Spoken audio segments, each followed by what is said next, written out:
நாள் ஏசப்பா ஓய்வு நாளிலே ஜெப ஆலயத்துக்கு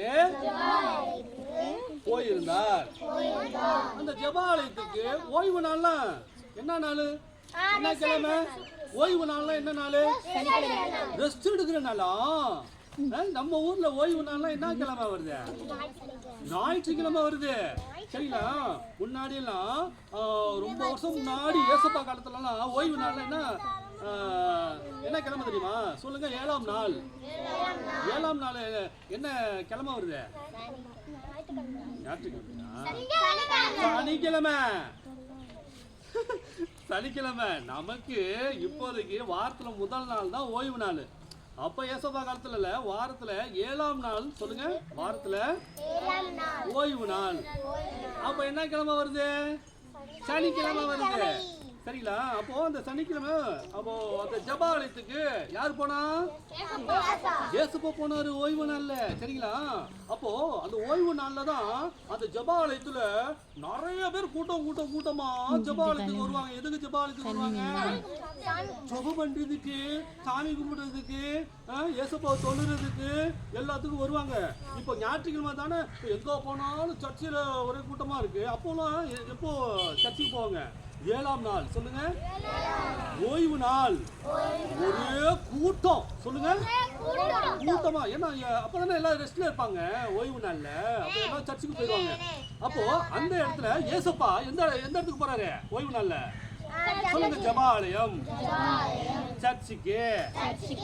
ஏசப்பாவுடைய சர்ச்சுக்கு யார் போறா? ஏசப்பா போறாரு. சொல்லுங்க. ஏசப்பாவே போறாரு. அந்த இடத்துல ஏசப்பா சர்ச்சுக்கு போன உடனே அவரு ஜனங்களை எல்லாம் பார்த்து போதகம் பண்ணி கொண்டு இருந்தார். சொல்லுங்க.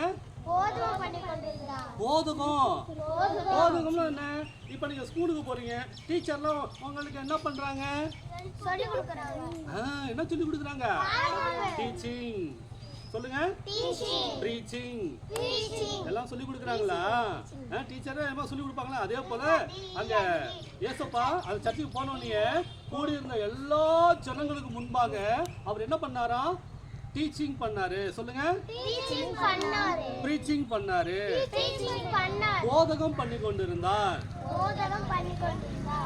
ரைட்டா? அப்போ நல்லது கெட்டது, தேவன்னா யாரு, அவருடைய கட்டளைகள் என்ன, எல்லாத்துக்கும் கீழ்ப்படிய சொல்லி ஏசப்பா எல்லாருக்கும் அந்த சர்ச்சில் இருக்கிற எல்லா ஜனங்களுக்கும் என்ன பண்ணாரு? சொல்லுங்க. போதகம் பண்ணி கொண்டிருந்தார்.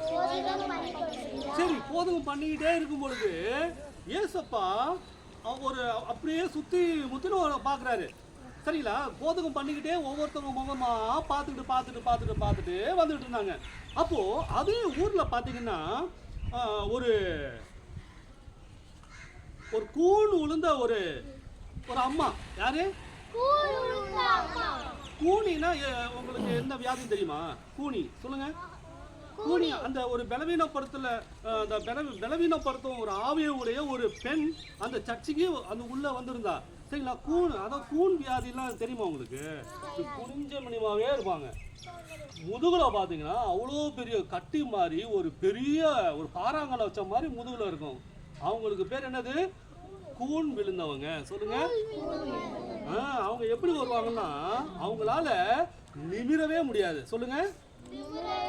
அவங்க எப்படி வருவாங்கன்னா இப்படி குனிஞ்சுக்கிட்டு தான் வருவாங்க. அவங்களால இப்படி அண்ணாந்து என்ன பண்ண முடியாது? பார்க்கவே முடியாது. யாராவது ஹைட்டா யாரும் நின்று பேசினா கூட அவங்களால என்ன பண்ண முடியாது? பார்க்கவே முடியாது. பேசுறவங்க பார்க்குறவங்க என்ன பண்ணும்? அவங்களா கீழே குனிஞ்சு அவங்க பேசினாதான் உண்டு, பார்த்தாதான் உண்டு. அப்போ அதே ஊர்ல இந்த 18 வருஷமா. சொல்லுங்க. இந்த கூன் விழுந்து அவங்களுக்கு எத்தனை வருஷமா இருக்கு? 18 வருஷமா பலவீனப்படுத்துகின்ற ஒரு ஆவியுடைய ஒரு பெண் அந்த சர்ச்சுக்கு வந்தாள். சொல்லுங்க. 18 வருஷமா பலவீனப்படுத்தும் ஆவியுடைய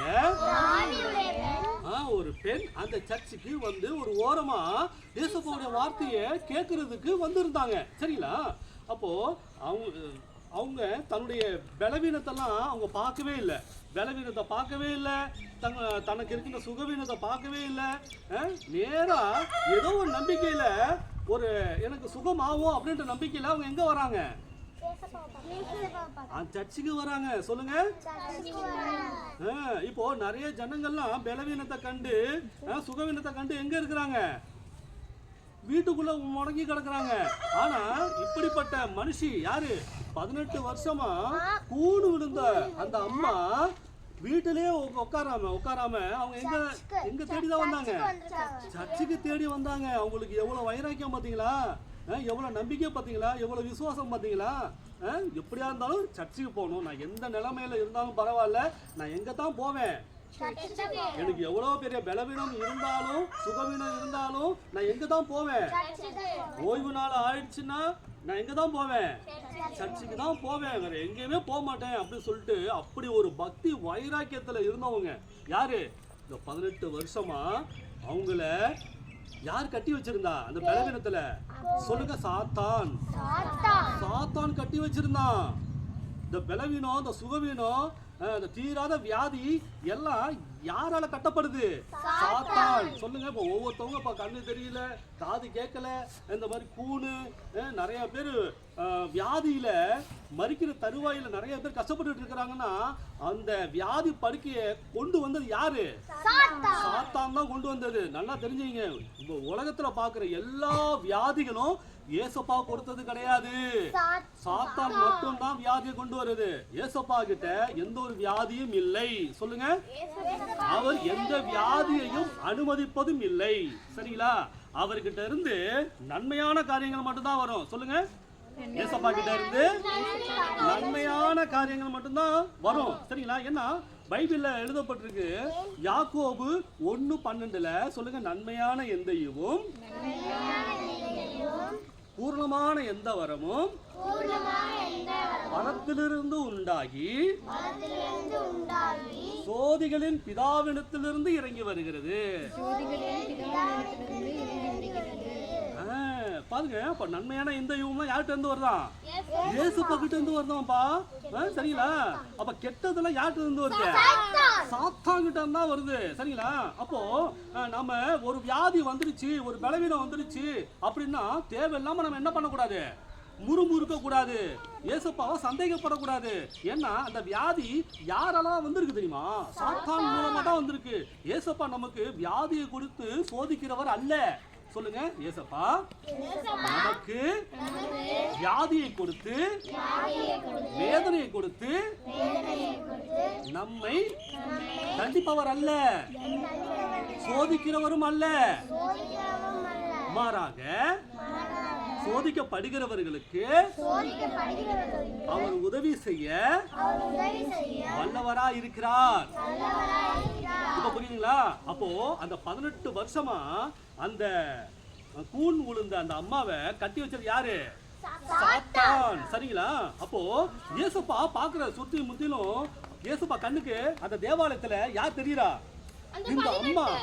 18 வருஷம். சொல்லுங்க. 18 இயர்ஸா இவங்க கூண்டு ஒழுங்கு நிமுறக்கூட எவ்வளவு வேணும் நிமுறக்கூடாத ஒரு பெண்ணும் பைபிள் இருக்குப்பா. சொல்லுங்க. எவ்வளவு வேணும் நிமுறக்கூடாத கூனி. கூனினா இந்த முதுகுல அவ்வளோ பெரிய பெரிய இந்த உருண்ட பாறாங்கல்ல முதுகுல வச்சா எப்படி இருக்கும்? அவ்வளோ பெரிய கட்டி இருக்கும். அவங்கதான் கூனி. நீங்க பார்த்துருப்பீங்க நிறைய பேரை. இப்படியே போவாங்க. அவங்களால நிமிர்ந்து கூட பார்க்க முடியாது, வானத்தை கூட பார்க்க முடியாதுன்னா பார்த்துங்களேன். அப்போ எவ்வளோ பெரிய கஷ்டம். நம்மனா எவ்வளோ அழகா என்ன பண்ணுறோம்? நிமிர்ந்து நிற்கிறோம், வானத்தை பார்க்குறோம், பறவைகளை பார்க்குறோம், வானத்தை நட்சத்திரங்களை பார்க்குறோம், சூரியனை பார்க்குறோம், சந்திரனை பார்க்குறோம். எல்லாத்தையும் பார்த்துட்டு நம்ம சந்தோஷமா இருக்கோமா இல்லையா? சரிங்களா? சந்தோஷமா இருக்கோமா இல்லையா? நிறைய பேருக்கு பார்வை இல்லைப்பா. எவ்வளவு கஷ்டம் தெரியுமா? இப்போ நம்மளாவது ஏசப்பா நம்மளை நல்ல உடல் சுகம் ஆரோக்கியத்தோடு நம்மளை வச்சிருக்கிறாருல, அது நம்ம என்ன பண்ணணும்? நன்றி சொல்லணும். சொல்லுங்க. ஜோர கை தட்டுங்க. நமக்கு எந்த ஒரு பலவீனம் இல்லை. ஏசப்பா நமக்கு நல்ல கண்ணை கொடுத்துருக்கிறாரு, நல்ல காதுகளை கொடுத்துருக்கிறாரு, நல்ல கைகளை கொடுத்துருக்கிறாரு, நல்ல கால்களை கொடுத்துருக்கிறாரு, பேசுறதுக்கு நல்ல வாயை கொடுத்துருக்கிறாரு. சரிங்களா? அப்போ இப்படிப்பட்ட நல்ல உடம்ப கயிறு ஆரோக்கியத்தை சுகத்தை கொடுத்த தேவனுக்கு ஏசப்பாக்கு நம்ம என்ன பண்ணணும்? சொல்லுங்க. நன்றி சொல்லணும். அப்ப ஏசப்பா கொடுத்த வாயால நம்ம என்ன பண்ண கூடாது? கெட்ட வார்த்தை பேசக்கூடாது. சொல்லுங்க, கெட்டதை பேசக்கூடாது. ஏசப்பா கொடுத்தது கைகளால மத்தவங்கள அடிக்க கூடாது. சொல்லுங்க, பொய் பேசக்கூடாது, கெட்ட வார்த்தை சொல்லி திட்டக்கூடாது. சரிங்களா? அப்போ ஏசப்பா நமக்கு எதுக்கு தான் அந்த சைன்யத்தை கொடுத்தாரு? சொல்லுங்க, ஏசப்பா நல்லதுக்கு தான் கொடுத்தாரு. நன்மையானது பேசுறதுக்கு தான் இந்த வாயை கொடுத்துருக்காருப்பா. அதை விட்டுட்டு இந்த வாயை வச்சுட்டு நல்ல வார்த்தை பேசாம நார வாய்த்தனமா நாதாரித்தனமா பேசலாமா? பேசவே கூடாது. அப்போ ஏசப்பா சொல்றாரு, நீ பேசணும்னு வாயை திறந்தீங்கன்னா அதை நல்லபடியா பேசு, மற்றவங்களுக்கு பிரயோஜனம் உண்டாகும்படி பேசு. இல்லைன்னா நீ என்ன பண்ண, வாயை வச்சுக்கிட்டு சும்மா நிறு, கம்முன்னு இரு அப்படிங்கிறாரு. அப்போ நம்ம வாயை திறந்தா மற்றவங்களுக்கு எப்படிப்பட்ட வார்த்தையில பேசணுமா? சொல்லுங்க, பிரயோஜனம் உள்ள வார்த்தைகள், நல்ல வார்த்தைகள் நாம் பேச வேண்டும். சரிங்களா? அப்போ இந்த பலவீனப்பட்ட அந்த பெண் எங்க இருக்கிறா? சர்ச்சுக்குள்ள இருக்கிறா. அப்போ ஏசப்பா என்ன பண்ணாரு தெரியுமா? சுத்தி முத்திலும் பார்த்துட்டு அந்த அம்மாவை என்ன பண்ணாரு? பார்த்துட்டாரு. பார்த்த உடனே ஏசப்பா அந்த அம்மாவை, அம்மா பக்கத்துல வாங்க, கூட்டமா நிறைய இருக்குதா, அப்போ அம்மா இங்க வாங்க அப்படின்னு சொல்லி ஏசப்பா என்ன பண்ணாரு? அந்த அம்மாவை தம்மிடத்தில் அழைத்தார். சொல்லுங்க, அழைத்த உடனே அந்த அம்மா அப்படி மெதுவா வராங்கப்பா. அப்படி நிறைய பேர் அப்படி வழி விட்டாங்க. அப்போ அவங்க மெதுவா அப்படி நடந்து வந்தாங்கப்பா. யார் பக்கத்துல வந்தாங்க? ஏசப்பா கூப்பிட்ட உடனே ஏசப்பா அந்த அந்த அம்மா என்ன பண்ணாங்க? மெதுவா நடந்து வந்தாங்க. அப்போ ஏசப்பாவுக்கு கண்ணுல அப்படி என்ன தெரியுது? அந்த வியாதிய அந்த 18 வருஷமா யார் கட்டி வச்சிருந்தா? அந்த சாத்தான் கட்டி வச்சிருந்தத பார்த்தாரு. எப்படியும் இந்த பெண் என்ன பண்ணும்? அந்த சாத்தான் கட்டி வச்சிருந்த கட்டை அவிழ்க்கணும் என்று சொல்லி ஏசப்பா அந்த கூனை அவன் மேல கைய வச்சாரு. சொல்லுங்க, அந்த கூனி மேல கைய வச்சாரு. கைய வச்ச உடனே அந்த கூன் என்ன ஆயிடுச்சு? அப்படியே மறைஞ்சு போச்சு. சொல்லுங்க, ஏசப்பா கைய வச்சாரு. இப்படிதான் நம்ம நிக்கிறாங்க. ஏசப்பா நின்றுட்டு இருக்கிறாரு. அவருடைய கைய கூன் மேல வச்சாரு. அந்த பாறாங்கல்ல மாதிரி வீங்கி இருக்கு பாத்தீங்களா? சரிங்களா? அது மேல கைய வச்சாரு பாருங்க. அப்படியே என்ன ஆயிடுச்சு? அந்த கூன் இருந்த இடம் அந்த தடமே இல்லாம போயிடுச்சு. அப்படியே என்ன பண்ணிட்டாங்க? அப்படியே மெதுவா எந்திரிச்சாங்கப்பா. எந்திரிச்ச உடனே அப்படி நிமித்தாங்க பாரு. எப்படி இருந்திருக்கு அவங்களுக்கு? ஜோர கை தட்டுங்க. எத்தனை வருஷமா அவங்க புரிஞ்சுக்கிட்டே போனாங்க, புரிஞ்சுக்கிட்டே வந்தாங்க. சொல்லுங்க, 18 வருஷமா அவங்க சர்ச்சுக்கு மட்டும் வராம இருந்திருந்தாங்கன்னா அவங்க நிலைமை என்ன? அவங்க சாகுற வரைக்கும் அந்த வியாதியோட அந்த பலவீனத்தோட தான் அவங்க கூணு விழுந்து இப்படியே தான் போகணும் வரணும். ஆனா அவங்க ஒரு வைராக்கியத்தோட எந்த ஒரு சாக்கு போக்கு சொல்லாம, ஏசப்பா மேல சந்தேகப்படாம, ஏசப்பாவுடைய வார்த்தை மேல சந்தேகப்படாம அவங்க யாரை தேடி வந்தாங்க? ஏசப்பா தேடி வந்தாங்க. அப்போ அவங்க என்ன பண்ணாங்க? ஆர்வத்தோட வந்ததுனால, ஒரு வாஞ்சியோட வந்ததுனால அவங்க சரீரத்துல இருந்து என்ன பண்ணப்பட்டாங்க? விடுதலை ஆக்கப்பட்டாங்க. சரிங்களா? ஜோர கை தட்டுங்க. அப்போ அவங்க எழுந்திருச்சு நின்ன உடனே அவங்க என்ன பண்ணா தெரியுமா? உடனே அவங்க போகலப்பா. சொல்லுங்க, தேங்க்யூ ஜீசஸ். அவங்க இயேசுப்பாவை மகிமைப்படுத்துறாங்களா? சொல்லுங்க, glory to Jesus. சொல்லுங்க, glory to God. Jesus வாழ்க, இயேசு வாழ்க, இயேசுப்பா உம்முடைய நாமம் வாழ்க அப்படி சொல்லி அவங்களுக்கு எவ்வளவு மனசுல சந்தோஷம் இருந்திருக்கும். சரிங்களா? அப்போ அவங்களுக்கு சுகமான உடனே அவங்க செஞ்ச முதல் வேலை என்ன? சொல்லுங்க, தேவனை மகிமைப்படுத்தினாள். இப்போ ஒண்ணு தெரிஞ்சுங்க, நாம ஆலயத்துக்கு போறதுனால நாம என்ன பண்றோம்? ஆலயத்துக்கு போறதுனால நம்முடைய வாழ்க்கை மறுரூபமாகுது. சொல்லுங்க, மறுரூபமாகுது. நமக்கு எந்த பிரச்சனைகள் இருந்தாலும் அது இயேசுவாலே சந்திக்கப்படுது. இப்ப புரியுங்களா? ரைட்டா? இப்ப நம்ம சர்ச்சுக்கு போறோம்னா நம்ம யாரை தேடி போறோம்? ஏசப்பாவை தேடி போறோம். அப்போ ஏசப்பா நம்மளை சும்மா விட்டுருவாரா? சும்மாவே விட மாட்டாரு. ஏன்னா தன்னிடத்தில் வருகிறவர்களை அவர் புறமே தள்ளுவதில்லை. சொல்லுங்க, ஏசப்பாட்ட யார் யாரெல்லாம் வராங்களோ அவங்கள எல்லாம் ஏசப்பா என்ன பண்ணாரு? நீ போ, நீ வா, நீ போ, நீ மட்டும் வா அப்படின்னு சொல்லவே மாட்டாரு. யார் ஏசப்பா கிட்ட வந்தாலும் ஏசப்பா என்ன பண்ணாராம்? என்ன பண்ணுவாராம்? தன்னிடத்தில் ஏற்றுக்கொள்வார். சொல்லுங்க, அவர் யாரையும் புறம்பே தள்ளுவதில்லை. சொல்லுங்க, யாரையும் புறம்பே தள்ளுவதில்லை. யாரையும் அவரு வேற்றுமையா பார்க்க மாட்டாரு. நீ ஏழை, நீ பணக்காரன், நீ கருப்பா இருக்க, நீ சிகப்பா இருக்க, நீ படிச்சிருக்க, நீ படிக்காம இருக்க, நீ குட்டையா இருக்க, நீ நெட்டையா இருக்க அப்படின்னா ஏசப்பா பார்க்கவே மாட்டாரு. சரிங்களா? அவர் என்னதான் பார்ப்பாரு? அவங்க உள்ளத்தை தான் பார்ப்பாரு. சொல்லுங்க, உள்ளத மனசை தான் பார்ப்பாரு. சரிங்களா? நம்ம கிட்ட நம்பிக்கை இருக்கா, விசுவாசம் இருக்கா, எல்லாத்தையும் செக் பண்ணுவாருப்பா. சரிங்களா? அண்ணன் ஒவ்வொன்றும் சொல்லும் பொழுது என்ன பண்ணுவேன்? இல்ல உங்களுக்கு நம்பிக்கையும் விசுவாசத்தையும் குறித்து தான் அண்ணன் உங்களுக்கு நிறைய சொல்லி கொடுத்துட்டு இருக்கேன். சரிங்களா? அப்போ ஏசப்பா யாரை பார்த்தாலும் எப்படி பார்ப்பாராம்? அவனுக்குள்ள என்ன இருக்கு, அவன் மனசுக்குள்ள நம்பிக்கை இருக்கா, விசுவாசம் இருக்கா, அதை செக் பண்ணிட்டே இருப்பாரு. சரிங்களா? அப்போ எந்த ஒரு நம்பிக்கையும் இல்லை, விசுவாசம் இல்லைன்னா அந்த அம்மா சர்ச்சுக்கு வந்திருப்பாங்களா? வந்திருக்கவே மாட்டாங்க. சரிங்களா? ஏதோ ஒரு நம்பிக்கை, ஏதோ ஒரு விசுவாசம் இருக்கிறதுனால தானே அவங்க யாரை தேடி வந்தாங்க? சர்ச்சை தேடி வந்தாங்கல்ல. அப்போ அவங்க வந்ததுனால அவங்களுக்கு என்ன காத்திருந்தது? நன்மை காத்திருந்தது, அதிசயம் காத்திருந்தது, அற்புதம் காத்திருந்தது. அவங்க வராம இருந்திருந்தாங்கன்னா அவங்களுக்கு சுகம் கிடைச்சிருக்காது. அப்ப வந்ததுனால அவங்களுக்கு ப்ரமோஷன். சொல்லுங்க, அவங்க வந்ததுனால அவங்களுக்கு என்ன கிடைச்சது? ப்ரமோஷன். ஜோர கை தட்டுங்க.